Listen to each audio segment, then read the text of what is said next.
Welcome to Help, I'm a Parent, Christian Parenting in the Real World.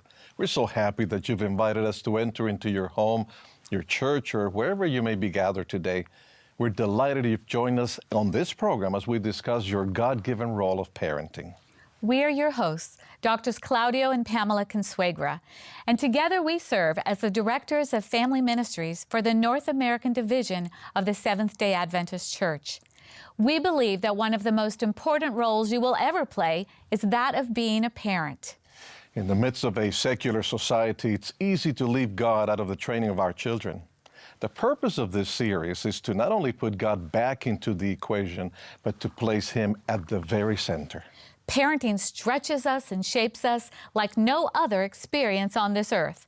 It is a sacred responsibility, and there's no higher calling.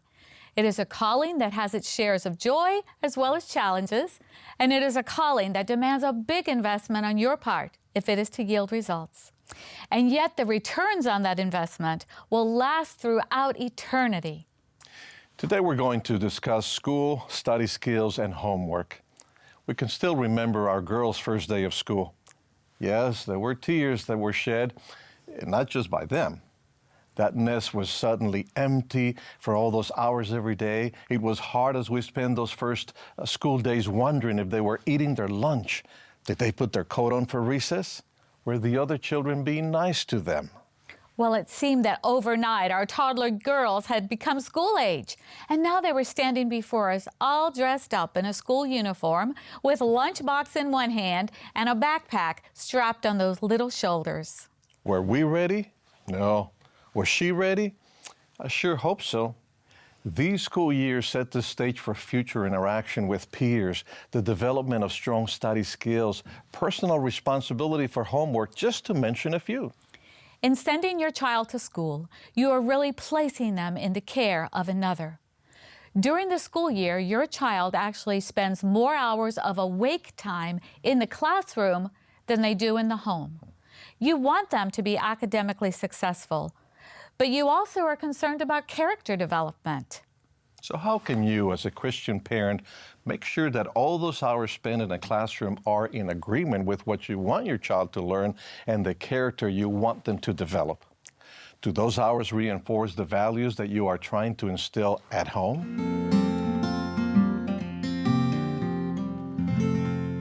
Our special guest today is Dr. Elisa Quito, Professor of Education at La Sierra University, the Director of the Center for Research on Adventist Education K-12, and Project Director of Cognitive Genesis. She was awarded the Journey of Excellence Award for her research and contributions to Adventist education. Dr. Quito is also the recipient of the Weniger Award for Excellence. She's married to Daniel Quito, a neuroradiologist at Loma Linda University Medical Center in California. Welcome, Dr. Quito. We're delighted to have you with us today. Thank you. I'm delighted to be here, and I'm very excited about this series that you're producing, that the NAD Family Ministries is producing, and I am so pleased that I can be part of that. Thank you. Before we begin our conversation today, we do want to turn our attention and go into the home of a single mother as she talks with us about her challenges of supporting school, study skills, and homework with her daughter. Parenting is hard enough as it is, and then just when you think it can't get any worse, then they have a school project. They give you a month or 6 weeks, and you actually think that that's enough time, but it's not. Because the night before, I'm still running to the store. As a matter of fact, I have trifold boards just in random places all over the house because we have these projects to do. Look, Alabama. Okay. Sometimes it feels like,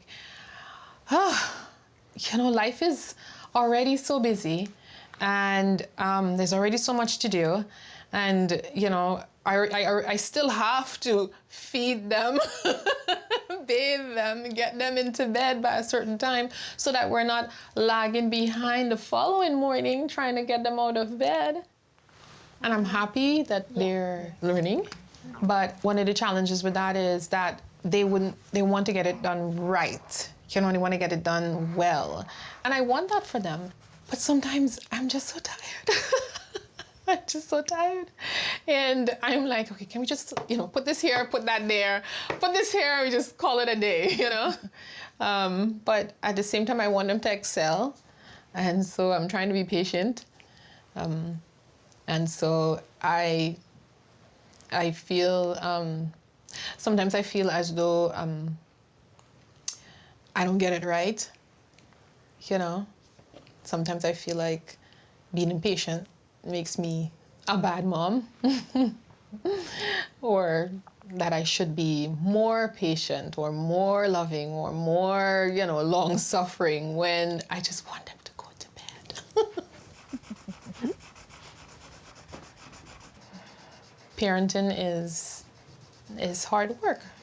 It's long hours and it's lonely hours sometimes, but it's rewarding because I get to see them grow up and I get to see them developing into good Christian girls who love the Lord.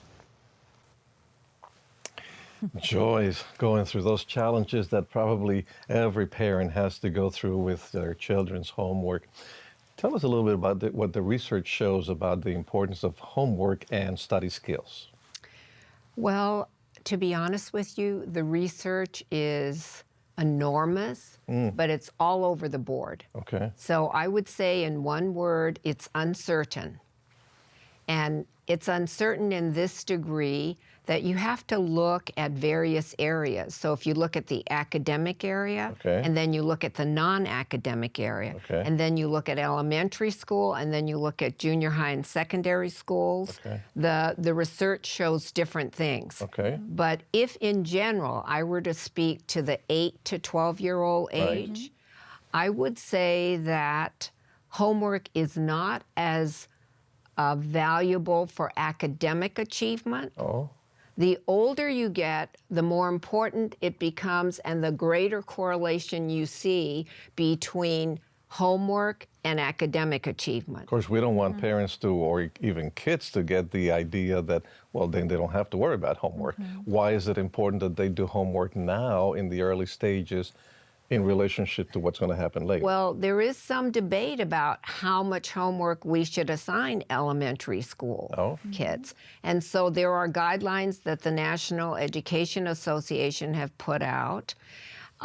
Those are okay and they're fine. And I would want our schools and our teachers to take a look at those guidelines. But let's look more at the non-academic Okay. benefits of homework. Okay, like what? So, like for instance, with Joy, her children are learning time management. That's one of those skills that's And important. time management is a study skill.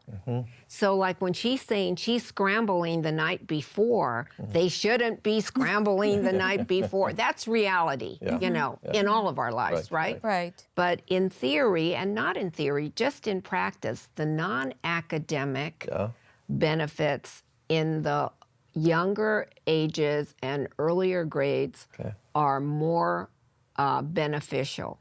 So time management, putting in effort, and knowing that their effort is going to count. So when they get to the upper grades, they're not waiting until the night before to do the homework that they have had for 3 Absolutely weeks. not. So as a parent, if I want to help my child with the time management in regards to homework, I can teach them perhaps, let's not just look at what's due tomorrow, but let's look down the road. What is coming next week, or what is coming in a couple weeks from now? Absolutely right. And, with not electronics, but IT, with technology now, many teachers have their assignments posted, and then they'll tell you how your child did on homework. Yeah. So you can probably look ahead a little bit. That's a very good suggestion, Pam. Now, you did a study, a 4-year study, it wasn't just an overnight thing, called Cognitive Genesis. We want to hear a little bit about that, and especially what you learned as a result. First of all, if I were to connect it with the homework issue, we looked at many factors that contribute to higher achievement. Okay. And one of the things that we saw was that diligence in homework and cooperation with parents and teachers, those 3 factors were correlated with higher achievement. Say those 3 again. Okay, diligence with homework, cooperation with parents and with teachers. If I can come back just to homework a little Okay. bit longer, I think the strongest connection for homework is the parent and the teacher relationship. And it's not just for homework, but once you establish that relationship, that partnership with the home and the school, it has benefits all over in other kinds of areas and realms. So tell us specifically, very practical ways, how can I make that connection as a parent?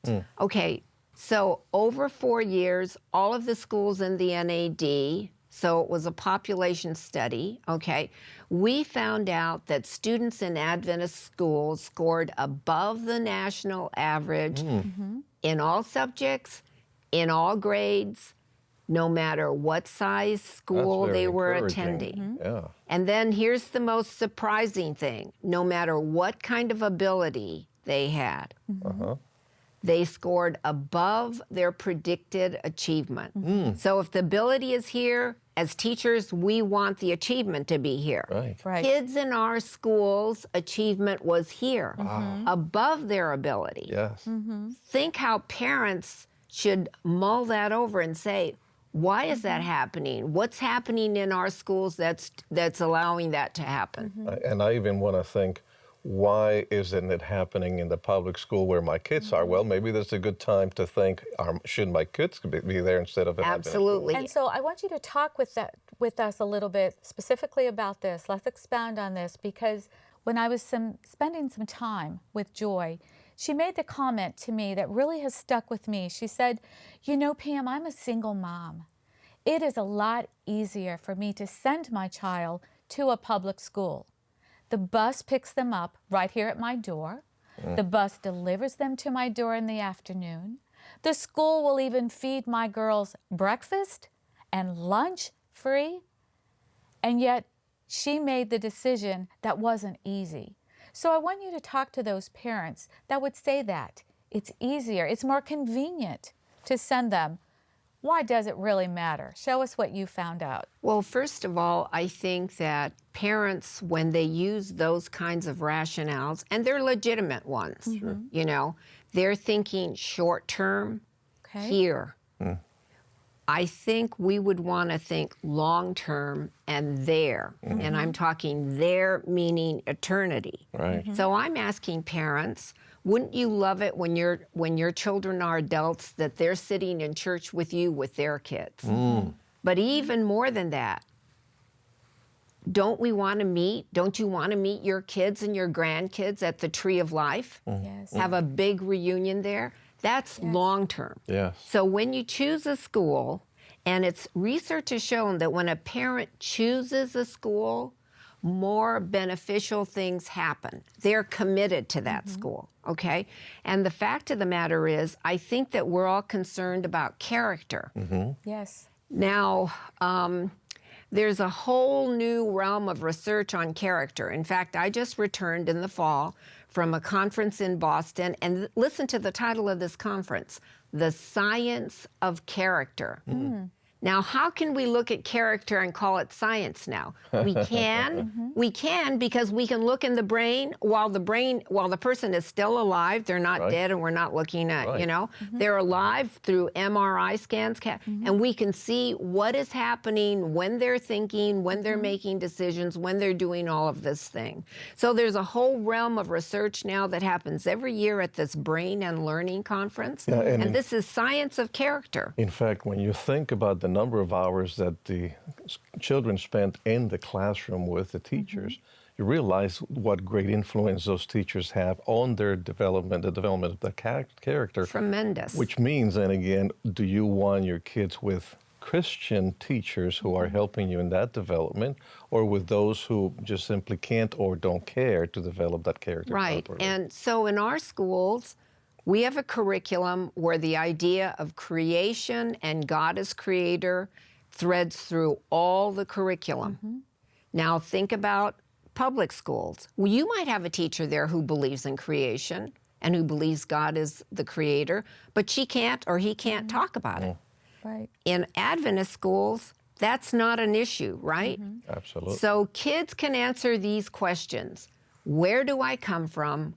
Why am I here and where am I going? We need to take a break. and Okay, very good. We want you to come back after the break because we want to hear from Dr. Keto what she has to tell us about study skills and that development of character. So come back after a moment. You can probably already tell that we will not be able to cover every area, every concern, or every question you may have in the short time that we have together. Parenting will continue to produce new challenges and new questions every day. As our children grow and change, so do the parenting challenges we face. And therefore, our goal is to continue this conversation with up-to-date resources and practical parenting tips that you can apply in your day-to-day parenting journey. We will do this online via our website, www.helpimaparent.org. And there you may keep up to date on all of our newly released parenting resources, supplemental products, and even find additional materials to download free of charge. You're also invited to submit any questions that were not answered for you, subscribe to an electronic newsletter, read a blog for parents, and much more. Again, the accompanying website is helpimaparent.org. And in addition to that website, we also have a Facebook page where we post daily words of encouragement and resources. So look us up on Facebook, Help, I'm a Parent. And remember, share that Facebook post with the friends in your social network. It is our desire that this resource will assist you in your God-given role as a parent by using principles that are firmly grounded in the Word of God. Now let's get back to our conversation with today's guests.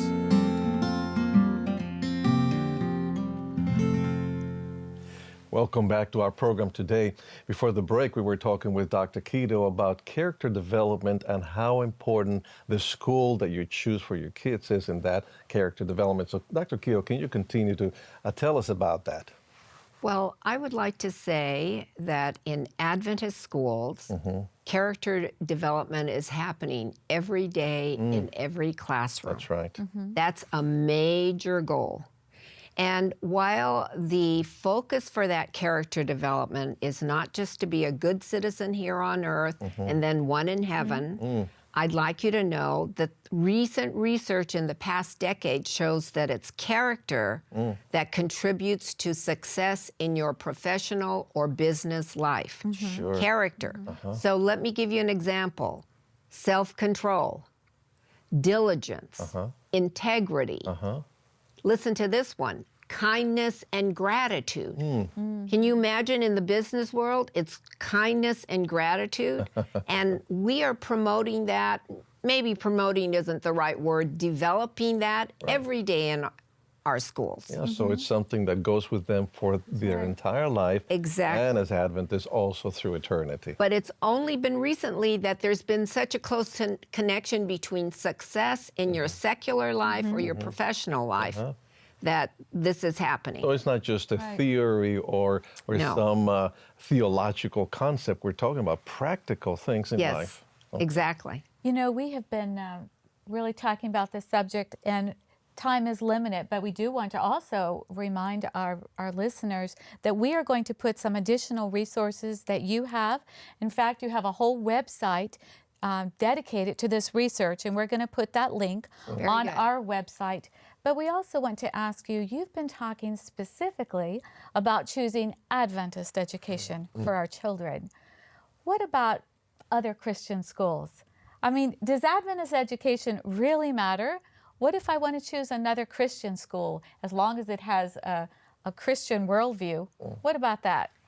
Well, I have very specific ideas about that. There are many good schools out there. And if you're looking just for academics, I would say go for it. But as parents, I can't see that we would look just at academics. Sure. We're looking at the holistic development of a child. And many schools will say, well, we take a holistic approach. We do the mental, the physical, the emotional, and social. Right. Some schools will even say we do the spiritual. And I would say the Adventist holistic view says we infuse the spiritual in the physical, the mental, the emotional, there's a Okay. difference and the right social. there. We're infusing that. Right. But moreover, I think the Adventists have a particular worldview that serves students well. I want to hypothesize why I think our students do so well academically on standardized tests. Yes. And that's because we present them with a framework that allows them to put in new information, to synthesize that information, and then even to create information from that. And you're going to ask me, what is that framework? Yes. And I'm going to say Adventists have a particular biblical framework that's called the Great Controversy. And when you introduce students to this big picture, Yes. and they understand it, they can then plug in all kinds of information from whatever their subjects they're learning and try to make sense of it. And I think that's the reason our kids do so well. Yes. They are interrelated Yes, around that one theme. Yes. Yes. And it gives them a sense of understanding what the world is all about, what the world, not just today, but yesterday and the future. And when you have that kind of a global worldview, I think that enhances your thinking and it enhances your education, obviously. Now, we've been talking again in large terms, the Adventist education or education in general. But let's come back to the home.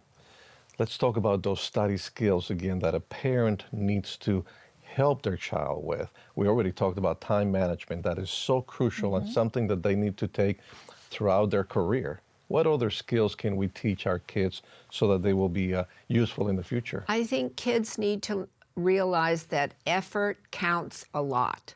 Effort, okay. Effort. Working hard. Working hard, staying on task, making right decisions. To the degree that parents can do that, that helps them not just short term, but long term. Now, what that means is that we can't do the homework for them. Absolutely not. You know, it's tempting to want to Yes. do that science project so they will win the award, but then it actually becomes our project and not theirs. Absolutely not. We also cannot be like a drill master, a sergeant in the Marines. Right.